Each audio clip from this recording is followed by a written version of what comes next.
Then how did you then turn these features that you were doing and while working at Manny out? How did you get, no, not move on from Manny and just going in, doing the sessions and leaving?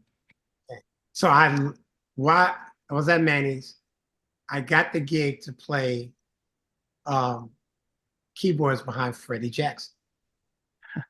That's when Freddie Jackson was hot. Yeah, he was, Rock yeah. music.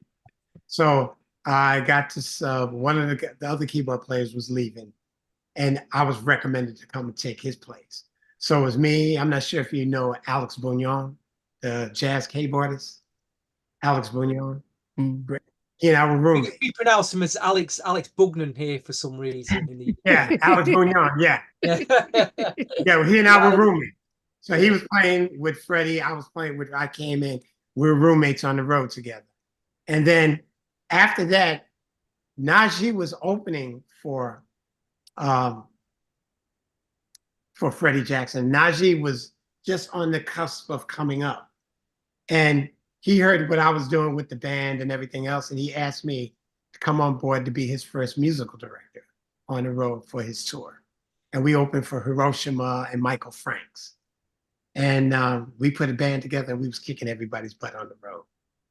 And but I wrote a song with his brother, Fareed Abdul Haq, for James Crabb Robinson, who was the second lead vocalist for Change. And the song called You're Just What I've Been Missing. And I co-wrote that song for James Wow. Crabb and it went top 10. Wow. Wow. We went top 10 on Billboard. Mhm. So when that happens, are people then looking for you? No, I didn't know. Still nobody's looking for me. I'm on the road. And I still knew I had more work to do. And there's so much more I needed to learn. And I know I wasn't really ready yet. And and then from that gig, I started working with the Whispers, and from there, uh, I met this guy Larry Hatcher, and he's no longer with us. And I moved to Detroit, and there, when I really started honing my production chops, because there we started writing songs, and I wound up getting Smokey Robinson and Temptations, and that's when we moved to Los Angeles. When you was with Najee and this Alec, was that the late 80s then? That's late 80s, yes. Right. Can you dispel this myth for me? Because there's one record around that period I want to ask you about.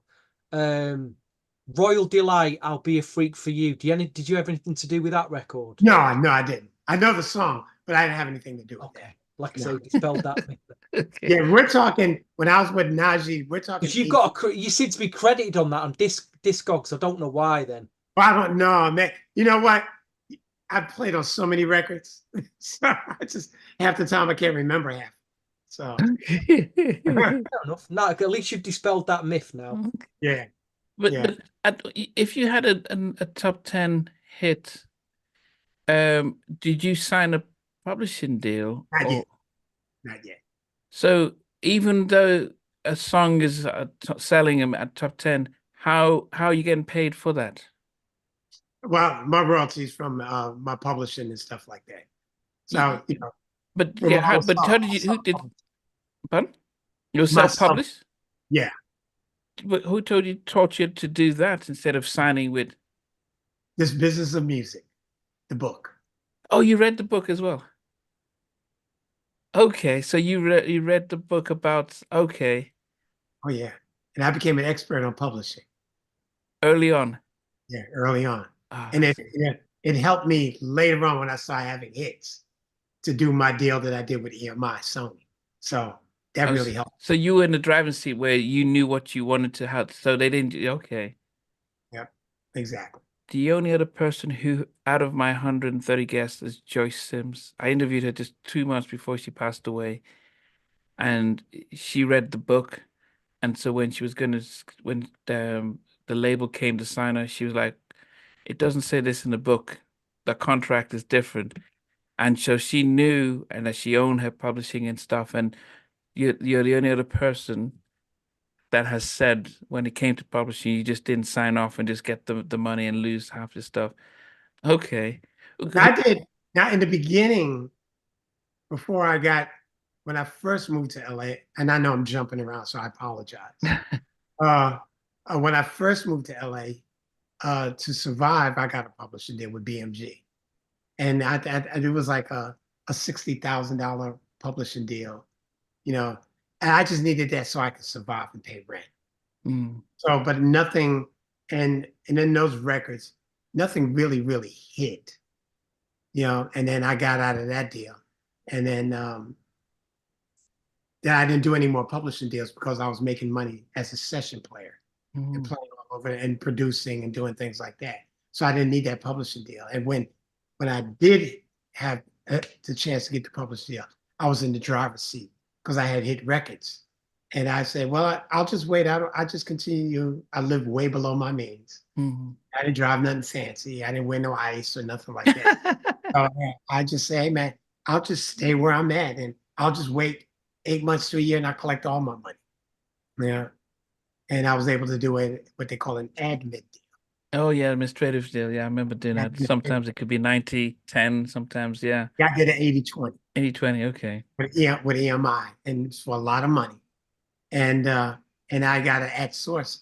So I mean, at source means that you know, the publisher that collects around different territories. So yeah.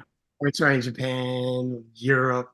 So my thing is, when you collect that source, when they would go collect money for royalties in Japan and they collect their 20% here, when 80% comes to the States, that's mine. But most of the time they'll double dip. So when they come to that 80 here, then they'll dip again. And I told them, I said, I want an at source deal. And I remember Bob Flax, who was the business affairs attorney, he lost his mind. We're not going to do that. We're not doing that. And I said, okay. You know, and I got up, shook the guy's hand. I said, I'll just wait. I'll wait a year and collect it all. And Marty Bandier, he was the EMI, he was the CEO. He said, sit down. He said, how do you know so much about publishing? I said, well, how do you know so much about publishing? He said, it was my business. I said, correctly, it's my business. Yeah. And so I was able to do that. And I kept my publishing. So even right now with all the songs, all that publishing is mine because that lapsed out. Now all the royalties come to me. How did you get introduced to the book? Because, and I say this because, and I was when we were waiting for you to come back in, I was talking to Steve, and one of the issues and what breaks my heart is, our black artists seem to always get the short end of the stick when it comes to the industry side. Right. Executives know the business, but then it's like the less you know, then no one's going to try and cover you, and they're going to take joy in taking as much as they can until you learn the hard way. We have white pop rock artists who become millionaires selling 500,000 records, and you're wondering, well, how come they know all this stuff and how come they're getting their publishing and become multimillionaires? So I do wonder, who got introduced you to the book, and how did you learn, I need to sort out this business early on or it will come back and bite me. Here's what I did. And I'm saying this in jest, when other people were hanging out, going to clubs, doing it, I would sit and talk with lawyers. I would sit and talk with accountants. I would sit and learn the business. I would ask tough questions. Hey, what does this mean? If I did this, what does that mean? Gerald Busby was a great mentor to me. I would sit have dinner with him and just ask him questions and learn the business. The late great Lil Silas, I would ask him questions. So I was curious about the business side. I wasn't fancy. When I moved to LA, I bought a 1976 VW convertible. I didn't buy nothing new. I didn't shine. I bought equipment and just worked and just asked questions about the business side. So you took them opportunities of those people around you as well then. You managed to get yourself in position with those great people at the time and like you say, just got as much info as you can. That was Brilliant. it. Wow. I wanted to learn the business. I wanted to learn what not to do. Mm. You know, and yeah, you make a bunch of money, you splurge and you do some things, you know, you take your family in first class flights and you do different things. Yeah. I never iced out. I never bought brand new cars. I never did any of that. So my thing, I invested back in my studio. I buy equipment, pay for studio, and that's what I did, you know, and I work and I go home. I'd work and I'd go home. And that was it.